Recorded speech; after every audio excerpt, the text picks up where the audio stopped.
Swastiastu, Namo Buddhaya, Salam Kebajikan, Rahayu.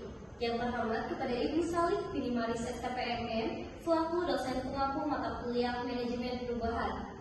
Kami dari kelompok 3 akan mempresentasikan hasil kerja kelompok kami, yaitu mengenai transformasi menuju organisasi berkinerja tinggi. Anggota dari kelompok kami terdiri dari saya sendiri, yaitu Agi Nabila, kemudian ada saya Kelmai sebagai pemateri, saya Nesania Desyamulo sebagai pemateri, saya Tani Tarasi sebagai pemateri. Oke, kita langsung saja untuk pemaparan materi yang pertama. Kepadanya waktu dan tempat saya persilakan. Baik, di sini saya akan menjelaskan tentang studi kasusnya, yang dimana ada perusahaan Toyota Motor Corporation berdasarkan praktik terbaik High Performance Work System atau High Performance Management. Nah, Toyota ini dikenal berhasil mempertahankan kinerja tinggi melalui Toyota Production System atau TPS yang menekankan 1 kualitas, 2 efisiensi, 3 pengembangan SDM, dan 4 perbaikan berkelanjutan atau yang sering disebut Kaizen. Lalu kasus ini itu relevan untuk menjawab tentang organisasi yang menghadapi penurunan produktivitas, ketidaksesuaian kompetensi SDM, struktur organisasi kaku, dan sistem kinerja tidak terintegrasi. Lanjut. Lalu di sini ada analisis lingkungan eksternalnya melalui Webster, yang dimana pertama ada politikal, yaitu kebijakan pemerintah tentang standar keamanan, keselamatan, dan emisi kendaraan. Juga regulasi ketenagakerjaan yang ketat. Lalu ada ekonomi, yaitu fluktuasi ekonomi global mempengaruhi daya beli, lalu juga tekanan biaya produksi dan rantai pasok. Lalu ada sosial, yaitu perubahan preferensi konsumen ke produk ramah lingkungan dan ekspektasi kualitas tinggi dan harga kompetitif. Lalu ada teknologikal, yaitu otomatisasi dan digital manufacturing serta kendaraan listrik dan teknologi AI. Lalu ada environmental, yaitu tuntunan produksi berkelanjutan dan pengurangan limbah dan emisi karbon. Lalu yang terakhir ada legal, yaitu kepatuhan terhadap hukum, keselamatan kerja, dan standar mutu internasional. Terima kasih kepada Tani Chelsea atas pemaparan materinya. Untuk pemaparan selanjutnya akan disampaikan oleh Neng Sania Lydia Syarullah. Kepadanya waktu dan tempat saya persilakan. Terima kasih kepada moderator. Di sini saya akan menjelaskan tentang analisis internal 7SM McKinsey.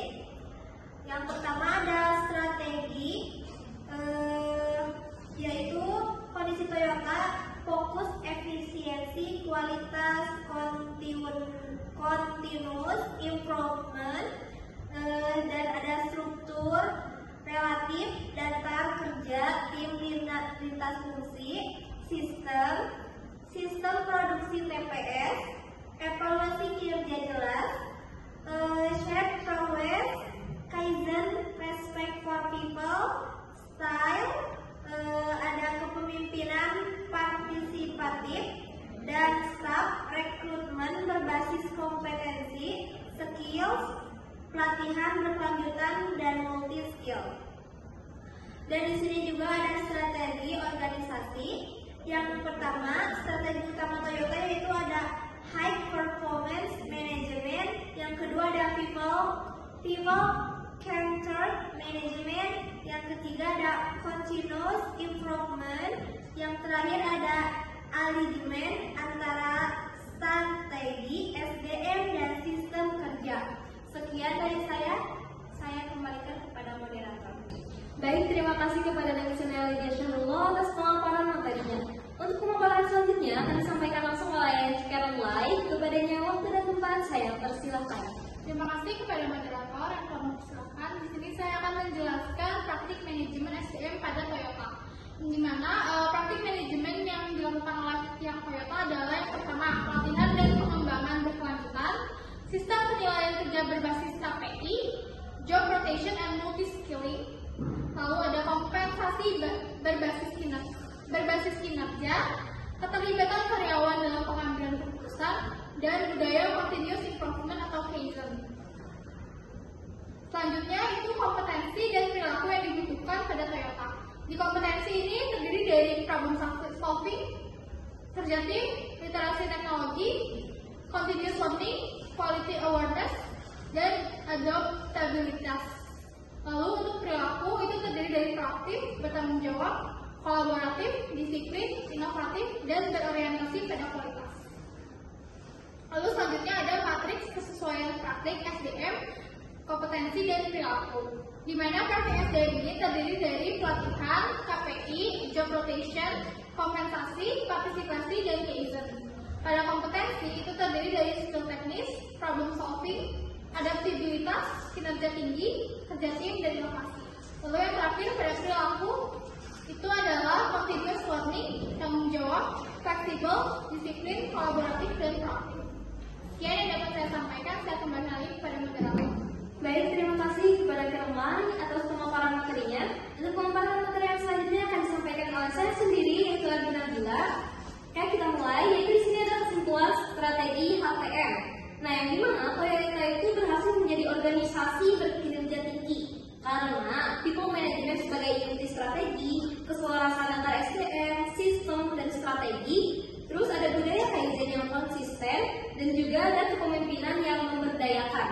Nah, untuk HPM memastikan bahwa karyawannya itu kompeten, termotivasi, serta selaras dengan kebutuhan pasar dan lingkungan eksternal. Oke, selanjutnya itu ada rencana implementasi. Nah, adapun dalam rencana implementasi ini yaitu ada yang tahap pertama yaitu diagnosis organisasi mulai PESTEL dan 7S. Kemudian tahap keduanya yaitu penyusunan KPI dan standar kerja. Kemudian tahap ketiganya yaitu pelatihan dan pengembangan SDM. Kemudian tahap keempatnya ada sistem reward berbasis kinerja.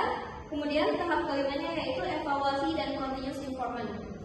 Mungkin cukup sekian yang dapat kelompok kami sampaikan. Terima kasih telah mendengarkan. Kurang dan lebihnya mohon dimaafkan. Wassalamualaikum warahmatullahi wabarakatuh. Shalom, Om Santi, Santi, Santi, Om, Namo Buddhaya, Salam Kebajikan, Rahayu.